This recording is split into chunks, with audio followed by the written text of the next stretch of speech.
Dengan pesatnya perkembangan zaman dan perkembangan teknologi yang ada di dunia ini hingga melahirkan yang namanya media sosial yang dapat memudahkan kita sebagai manusia untuk mengakses apapun.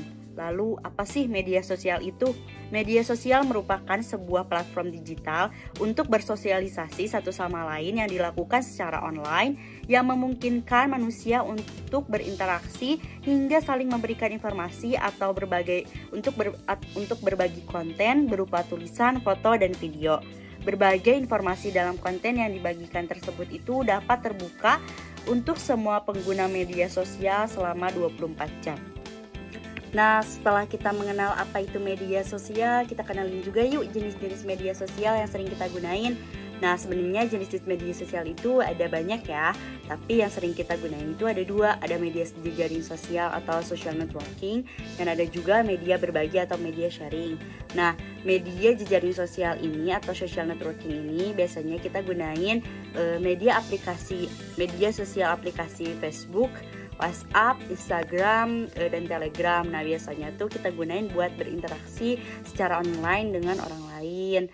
Nah, kalau media berbagi atau media sharing itu merupakan jenis media sosial yang memfasilitasi penggunanya itu untuk berbagi video, audio, dan sebagainya. Nah, seperti halnya pada media sosial YouTube. Jadi, biasanya di media berbagi atau media sharing ini kita gunain YouTube.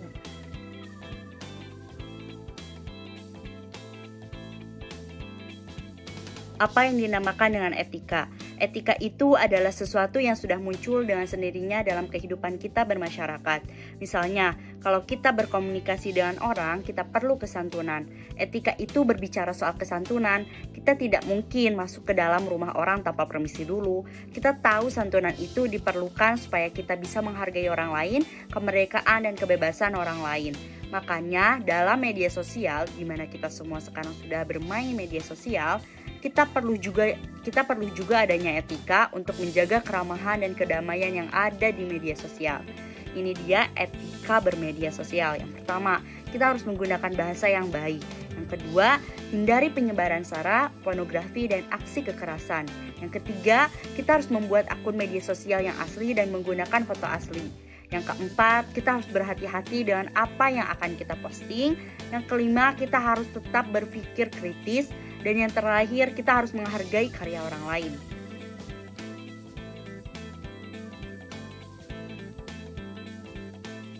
Materi selanjutnya mengenai dasar hukum dari etika bermedia sosial ini. Nah, yang sudah pasti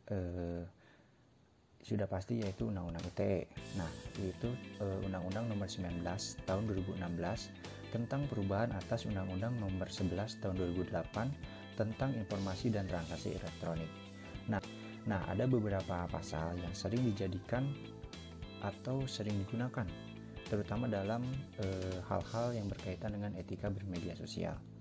Yang pertama ada pasal 45A ayat 2 tentang ujaran kebencian dan sara. Kemudian ada pasal 45 ayat 1 tentang kesusilaan.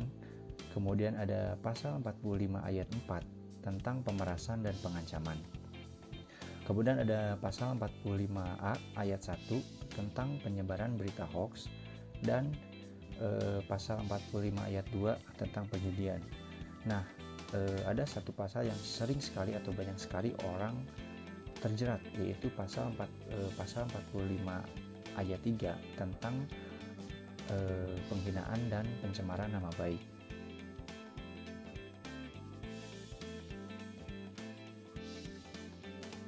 Di sini saya akan menjelaskan bentuk penyalahgunaan berdasarkan Undang-Undang ITE. Melakukan kebencian terhadap individu atau kelompok. Tidak jarang pengguna media sosial dengan mudahnya menuliskan hal-hal yang tidak baik bila membenci satu pihak atau lebih, karena sebagian menganggap dunia maya merupakan tempat yang bebas untuk mengekspresikan kebencian yang disengaja maupun tidak disengaja. Dalam kasus ini bisa dijerat berdasarkan Undang-Undang Pasal 45A ayat 2 yang berbunyi, setiap orang yang dengan sengaja dan tanpa hak menyebarkan informasi yang ditunjukkan untuk menimbulkan rasa kebencian atau permusuhan individu atau kelompok masyarakat tertentu berdasarkan suku, agama, ras, dan antar golongan sebagaimana dimaksud dalam pasal 28 ayat 2 dipidana dengan pidana penjara paling lama 6 tahun dan denda paling banyak 1 miliar.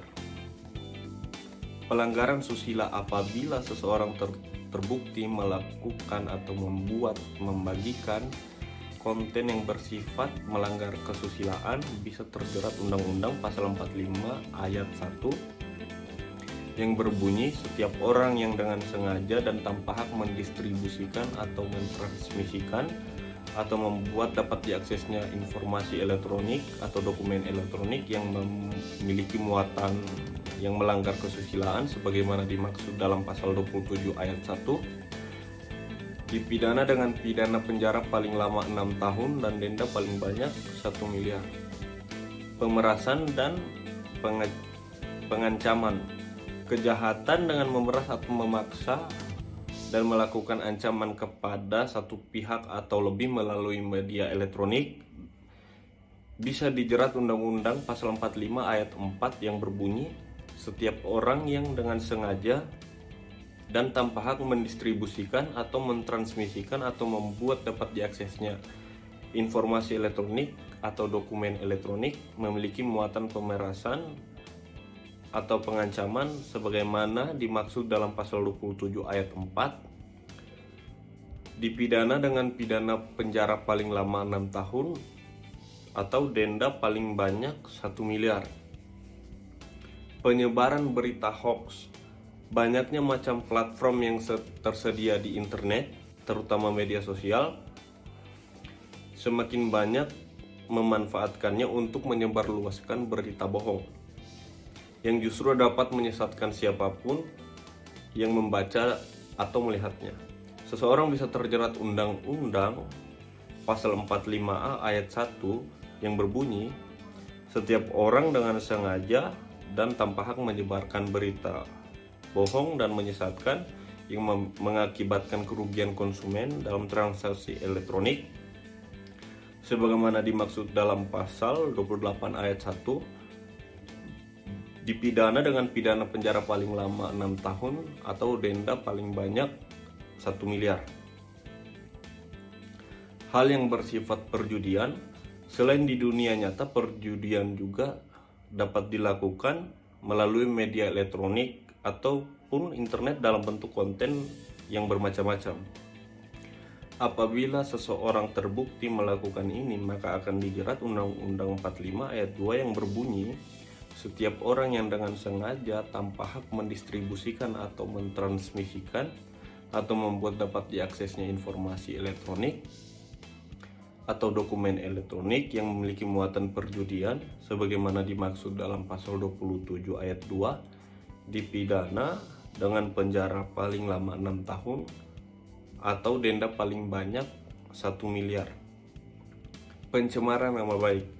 Menghina dan mencemarkan nama baik seseorang atau kelompok di media internet maupun media elektronik lainnya, maka dapat dijerat Undang-Undang 45 ayat 3 yang berbunyi setiap orang yang dengan sengaja tanpa hak mendistribusikan atau mentransmisikan atau membuat dapat diaksesnya informasi internet atau dokumen elektronik yang memiliki muatan penghinaan atau pencemaran nama baik sebagaimana dimaksud dalam pasal 27 ayat 3 dipidana dengan pidana penjara paling lama 4 tahun atau denda paling banyak 750 juta rupiah.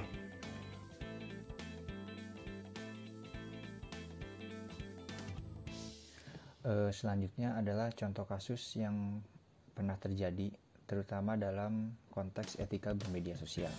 Nah, kasus yang saya ambil ini merupakan 2 kasus yang pernah menjerat 2 orang public figure di Indonesia.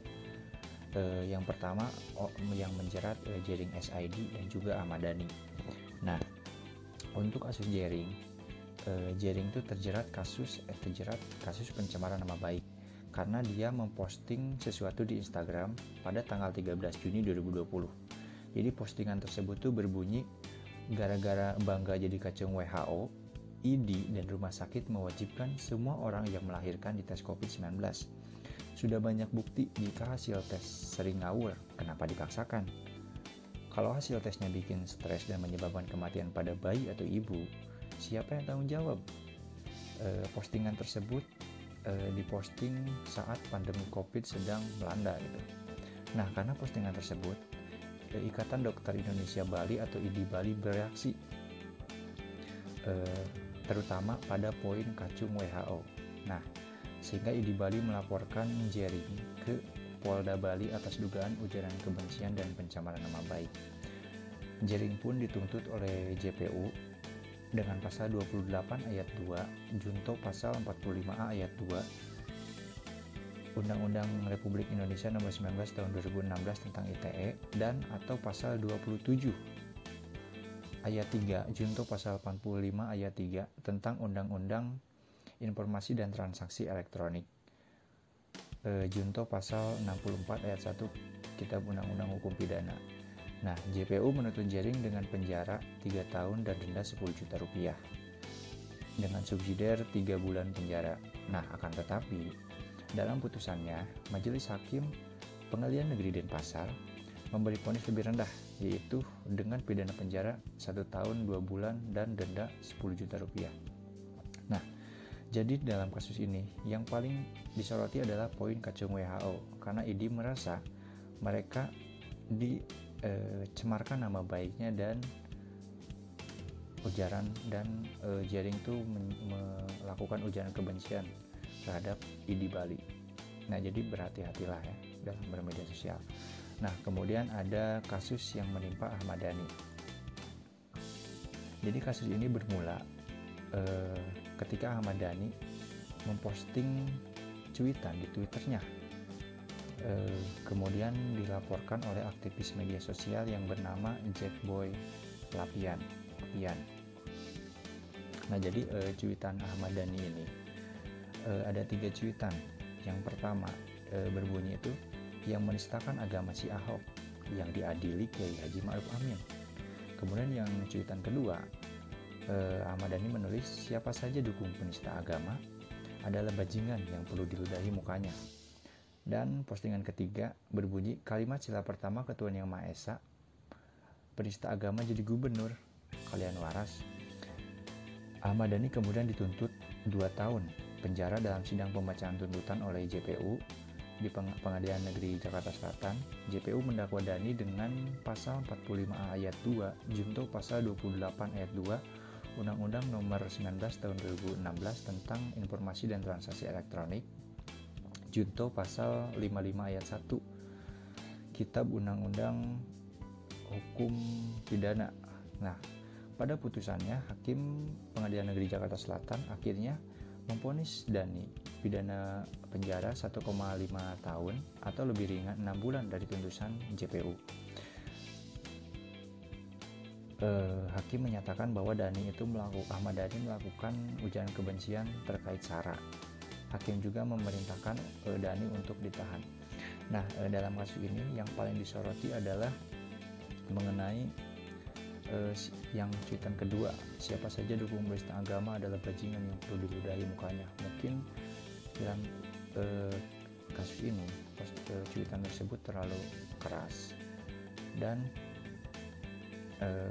membuat sebagian pihak merasa terhakimi atau terserang lah, seperti itu.